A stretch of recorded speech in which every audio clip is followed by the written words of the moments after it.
Hi, this is James A with Full Capital, and I've got Ricky Mirabito. I always have trouble with the last name, but hopefully that's close after a couple of Close, years now. Close yeah, enough. close enough. It's been 7 years, but that works. So he is with Regions. So Ricky, maybe to kick it off, give people your background. How did you get into the space? And we always try to give you a little intro before the conference, but maybe your own intro is better than mine. So here we go. Yeah. So, my name's Rickey Mirabito. Work at Regions Bank. Been at Regions Bank for about 3 years at this point, and previously to that, I was at a company called Sabal Capital, and we were acquired by Regions Bank at the end of 2021. Okay. I sort of fell into the space. I was doing private wealth for a period of time, and was looking to get. I had been in real estate, my first job out of college, and I wanted to get back in, and sort of just fell into this Fannie Freddie world, not knowing anything about it. And it was really at the entry point of the Freddie Mac SBL program being rolled out. And again, not having really any idea what Freddie Mac was besides the residential side. And from there, it's really grown where every year that I've been was at Sabal, we had Freddie Mac SBL. Then we had Fannie Small. And then we had a quasi bridge product. And then we got Freddie Conventional. And then ultimately, when we got bought by Regions Bank, we now have the full suite of Fannie Mae DUS. So we were doing Fannie Small, right below 6 million, now considered below 9 million. But we can do any Fannie Mae loan as well as HUD. And there is a conversation around, there is some balance sheet action that we are able to do. The balance sheet isn't active at the moment. So it's the full suite of products, which has been great. So yeah, in 21, it's sort of you turned on the bridge when the bridge machine was going. You guys had a little bit of a bridge program, but just lower leverage, a little bit Mhm. lower spread, and so we did some deals, I think, on the Mhm. bridge program there, and got them over to Fannie and Freddie. Yep.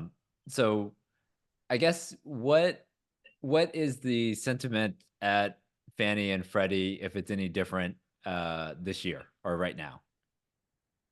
Well, it's interesting. If you want to talk just Freddie Mac Okay, today, and we can yeah, let's talk, start or there. not just talk, but we can start with Freddie Mac SBL and Freddie Mac conventional. So, the sentiment is that you got to look at those, and they're kind of bifurcated. So, Okay. Freddie Mac SBL and sort of the agencies in general, the agencies get what they call a scorecard at the end of every year, right? And that's a lot of that is what volume of business are they driving to the affordable business sector, right? By meaning the amount of units that are in the 80% AMI range. So Freddie Mac captures a lot of that in their small balance space. So that $1 to $7.5 million loan space. I would say almost 95% of the loans that we're doing in Texas and across the country, for the most part, have some sort of affordability component from a rent standpoint. So that's a big driver for Freddie in the small balance space. Their pricing in the small balance space it's kind of tied. It's related to the Treasury, but it's not directly tied. So on the small SBL side, they use it as a way to the way to kind of stop and go the business, turn the faucet on, turn the faucet off. So, for instance, where we are today, Treasuries have dropped. Last week, there was a comment by Powell regarding the fact that we're going to have a rate cut coming up. The time has What did come. Fred, what did Freddie? Yeah, time has come finally. What did Freddie Mac SBL do on Thursday and Friday? They increased rates 10 bips each day. So that's them showing their cards on the SBL side, saying we have a lot of business in the pipeline right now. We are good with our mission business that we're trying to hit for our scorecard. Now we have to manage this pipeline so that we can do the deals that we said we could. So you probably don't see a break until middle of October-ish from a Freddie Mac SBL side, where those deals are going to be your 2025 deliveries. And Mm. so again, the SBL, it's not really driven on on say making money for Freddie. It's really driven by how do we use this product to meet those goals that the FHFA states. Okay. Now, step to the conventional side of Freddie, which is 7.5 and over. They still have a great appetite. With that said, with the big treasury drop in the last 3 weeks, they saw about, say, 350 or so loan opportunities to be quoted over $9 billion. Now, as a frame of reference, they're saying that was an all-time high over a 2-week period of time. So they're eager to do the deals and get through the deals. But when there's a lot of opportunities out there, they can be selective in how they go about it. And when I mean selective in credit. They may decide a deal if they were hungry, they're going to tighten their spread and do it at a lower debt service coverage or allow us to go to a 35-year amortization. But when you have so much business, you can choose to be picky, right? But they're doing deals. They want to do deals, and they'll continue to do deals. It's just right now in this sort of space where we are, and hopefully it's different when we get through into October, that we'll be able to get our quicker turn times. But Freddie SBL right now is on hold, meaning they're trying to control their pipeline, and Freddie Conventional, I would say they're drinking through the fire hose as they try to get through these deals to put out applications. I would say Fannie in the small balance space, it's very hard, less than $6 million, just the way the deal's priced. They price super wide, and you have that yield maintenance prepay. And I think you're seeing a lot of stuff from your turn times from Fannie as well, where they're seeing a lot of transactions. And if you're having some sort of waiver request that isn't delegated, you do have a period of time of turning deals around. So I think the important thing that we can stress on everybody is, we're not getting quotes out back to people in 36, 48 hours. Unfortunately, that's not a reality at the moment. We have to have patience, let Fannie and Freddie get through these packages so that we can get them out. So my advice is always, let's be as prepared as we can for when we get our loan applications. Let's not be flat-footed. Yeah, because they don't have, I guess in 21 and 22, they had a lot more competition from the bridge space. And so they had to be a little bit more aggressive as much as they could, but they couldn't really adjust debt service coverage, things like that.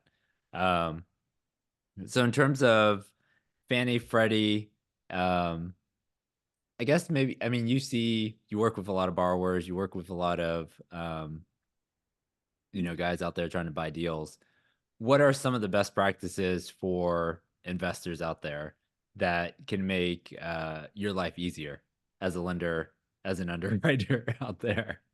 Yeah, we always go back to it, and you have this conversation all the time on calls. It's how do we be as organized as possible? And how do we turn feedback as quickly as possible? So let's just say, for instance, you come to me tomorrow, we have a team that wants to buy a deal, and we're giving them a ring, and we're talking, and it's like, hey, what's your structure? How much money are you putting in? How much money do you plan on raising? Let's see what your schedule of real estate looks like. What is your PFS? What is your net worth and liquidity? And when that takes 2 weeks to get turned over, now we're already 2 weeks behind. You're And already then we're into the deal, submitting yeah. it in, and we're going to take 2 weeks to get another quote. So it has this perception that, oh, this takes 4 weeks. It's like, well, no, we weren't organized to start. Right. And really what we're digging in on, and people are going to want to understand from the credit side, is what is the strength of our borrower? And, because Freddie on deals, they want to see people putting good equity in. And in some instances, they're like, well, hey, we'll do this. You're putting in 3% of the equity just to close, not inclusive of CapEx or anything like that. You're putting in 3% of the hard equity in the deal. Okay, we'll do that at a 130 cover because they see that as a little more risky. Mm-hmm. So it's understanding that on the front end of, okay, your plan is you want to put 3% in. We'll probably have a debt service coverage scale back on Freddie. Does that work for you and your team? If it doesn't, then okay, then your pivot is Fannie, right? Because Fannie is a little more lenient in terms of getting comfortable with the borrower themselves rather than having them put a bunch of money in. So my thing always is can we be organized on the front end, have an understanding of how we're piecing together the structure, understanding of the real strength of our borrower team. And then when it goes into hard quote and we have questions coming back, That means Freddie Mac is engaged in it. That means credit is engaged. Let's answer that within 24 hours. Hmm. Because if you take 3, 4, 5 days, just think about all the flood of the other deals that have started coming in. It's very difficult to stop and go. So I'm always pressing and pushing when we send out questions that come directly from Freddie's credit team. When we're getting a hard quote, it's let's turn this in 24 hours because they're engaged, and I'd like to turn it that day because that means they're still looking at it and they can't use that as a, well, it took you 3 or 4 days to get back to us. It fell behind other transactions. And then, yes, this is absolutely dead on. Yeah, it's amazing how long it takes sometimes to get answers back from people throughout the process. And then in terms of, for Fannie and Freddie right now, you said affordability is a big thing, and then they usually have a target, right? Like, is it 70 billion? Yep. Is that this year's target? I've forgotten the targets because in the past they used to blow past their capacity and they would say, "Okay, it's October, we're out of room. Like Right. no more apps." But Yep. this year, I think they're not going to be able to hit their capacity levels this year, are they? Or Yeah. So I think it's around 73, 74 billion for billion? both of Okay, them. They're both okay, on the same side there. It could be 72, what have you. yeah, Same general, big numbers we're kind of getting. yeah, But I don't think that there's no conversation of we're stressing that okay, in any which way. And here we are into September. When you really think about when their capacity of hitting those goals, it's the delivery to Fannie or Freddie. okay, So, really, we probably have another month of that because you don't deliver the loan to Fannie or Freddie until about a month after.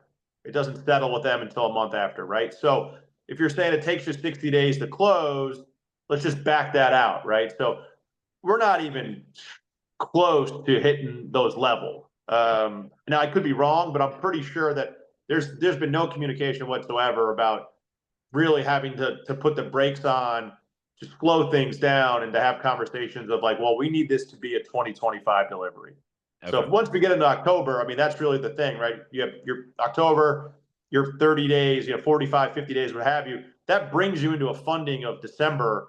That's not going to be delivered till January anyway. So we really have probably another 3 weeks here of deals that you take under application in the next 3 or 4 weeks that would be delivered to Fannie and Freddie. Now we would fund in 2024, but Fannie or Freddie don't buy them off the lenders until 25.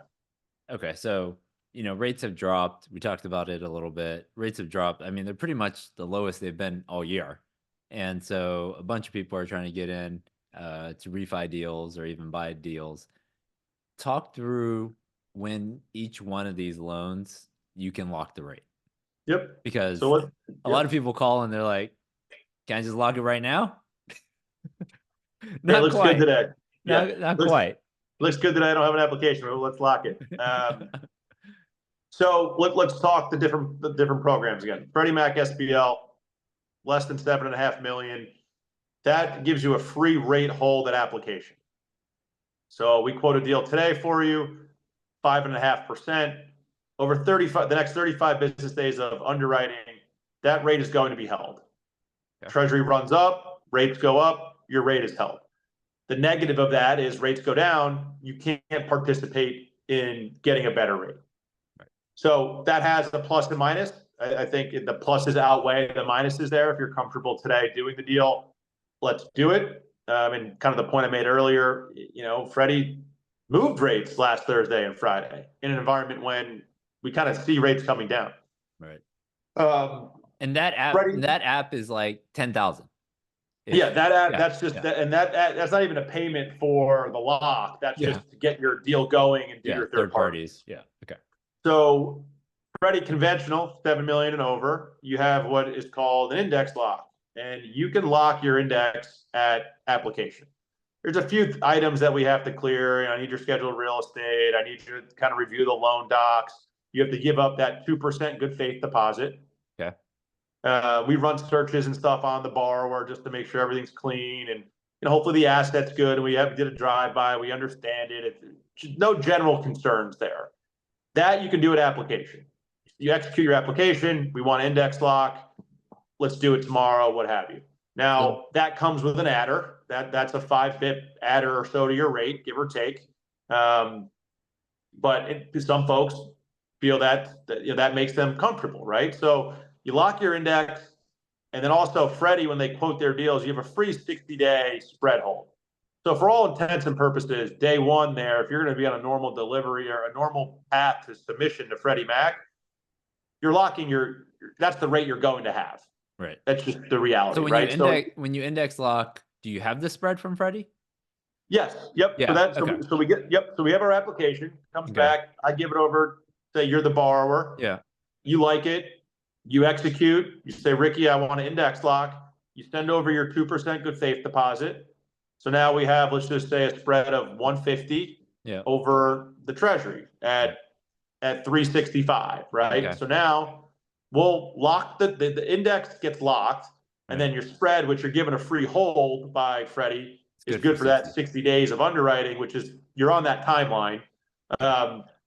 So you're basically now, if say something happens and you want to delay the submission to Freddie Mac, or you kind of take a step back or something along those lines, yeah, there will be an adder to your rate for the extension of that spread.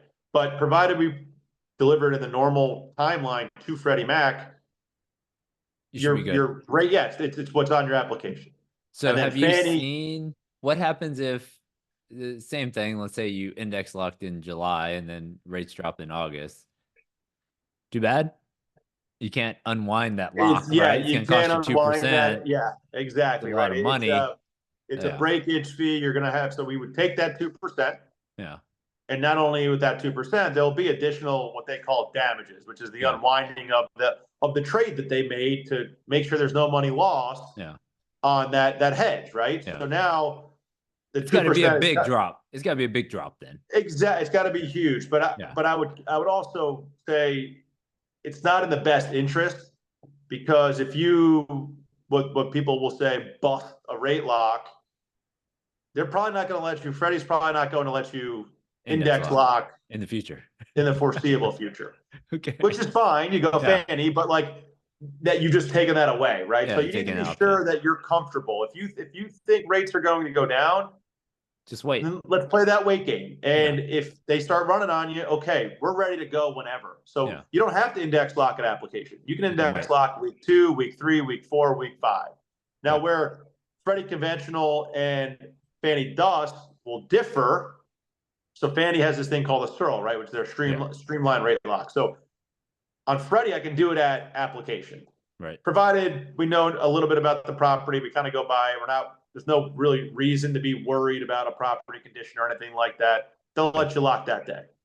Fannie, it typically they want to have a little more diligence, where you have your appraisal back, you have your engineering back, you have an idea of where your insurance is coming, and you maybe in the time where you're waiting to get your report, you have the cash flow spread, so you really kind of know where you're going to be, right? And then you're able to do your streamlined rate lock then, and that's very similar, right? You put up your 2%, you formally lock your rate and your spread, and everything's good. Rate goes up, rate goes down. You don't have to worry about it. Yeah, you're set. And so I always say, that takes just a little bit longer than Freddie. So in some instances, again, talking about being prepared, if you're refinancing your deal and you're going Fannie or Freddie one way or the other, go out and let's go get an appraisal. Yeah. Right. It's very easy to flip it from Fannie to Freddie. Right. And then once you have both those applications and both those hard quotes back, you're okay, great. Like, let's go. I'm going to go Fannie on this one. All right. Now we're already ahead of the game. We're not waiting for those reports. Right. Versus let's wait for our quote. And then I decide I want to go Fannie. It's like, well, now we have to go get your thirds. And I can rush it, but there's just that timeline, right? And it's the same thing with a purchase. If you've decided that one way or the other, you're going to go with Fannie or Freddie, it's in your best interest to go and get those thirds ordered as soon as possible, so that in the time you're waiting for the quotes from Fannie or Freddie in any which way, you're going to have them in hand ready to go. So you're not waiting a week and a half to then wait another 2 weeks to put yourself in a position. And who knows what happens in the market, right? So that's another part of things that we've really been stressing to our borrowers over the last almost 2 years at this point is if you're committed to doing a Fannie or Freddie loan, let's just go and get the reports. And even if you're committed to, if you're not sure, and maybe you're going to go do a debt fund loan or you have a local bank, the Fannie and Freddie appraisal will be more exhaustive than the local banks. Right. And it'll be more exhaustive than the bridge lender. And they'll all accept that report. So it's not a sunk cost. It's something that you will use. And it's just so much better to have in hand because, like, why wait for point A to get to point B, right? Let's get point A taken care of, but let's get to point B at the same time. Yeah, because when all of a sudden rates drop by 40 basis points and everyone wants a rate lock, then you're in position, right? And the reports are typically good for about 6 months, so you have some time to get it through. And James, I'll also talk about say you're interested in refinancing, and you think you need, like, we look at the numbers, we're a couple million short, what have you, and it's kind of like, I think we need the Treasury to run 20 bips, and we can get there. All right, you get a little bit of pop in your rents, your collections get better, you get those 20 bips, and now you're coming to the lender, saying, hey, I want to go, let's lock. It's like, well, now again, we're starting from ground zero, right? Versus being in with the lender, having it theoretically approved from, like, the internal Fannie credit, or having a hard quote from Freddie, because Freddie will hard quote a deal. It's good for a week. But if we come back in 3 weeks and say, hey, can you update this quote? That's going to take 48 hours versus you all of a sudden saying, hey, I want to go with a Freddie Mac option, and we haven't even been into them. Yeah. So there's times where if you feel you're just kind of waiting for the market to turn your way, let's get it into Freddie so that when you are ready and the Treasury hits where it needs to hit, we're just getting an updated quote and we can move and get you to lock in 3 days rather than 2 weeks. That's the name of the game. You're ready. Be prepared. Exactly. Be nimble. Be nimble. All right. Well, Rickey, I appreciate you coming on. You will be on our lender panel here in a couple months. Sure. And I guess if anyone wants to reach out to you, what's the best way for them to reach out to you? We'll put your email and stuff in the comments and everything, but yeah, email's great. Best way. I'm more than happy to hop on calls, walk through some things, and everything is a little bit nuanced, and a lot of it too with Freddie from time to time is it's changing on a weekly basis. So it's always kind of good to have an idea of what you're working for, right? There is the agency world, and Old Capital has done such a great job of sort of taking the black box away, but there is a little black box to what goes on. So it's always good to talk to the person and the team behind it that really is delivering those quotes so that you can understand the how, why, and what, so that you as the borrower can take these inputs and make the best decision for yourself. And again, I always look at it, I've started to look at this and say to people, I feel like a blackjack dealer. Like, I have to hit or I have to stay no matter what, right? I'm at 60, okay, I got to hit, right? Whatever it is, right? But I'm giving the inputs for you to make your decision if you want to hit or if you want to stay. So why not use that? We're always available and would love to have further combos in any which product, whether it's a small balance deal, it's a conventional deal. We'd love to help out any which way possible. All right. Well, I appreciate you coming on, Rickey, and I will see you in a couple months. All right, James. Thanks. All right. I see you.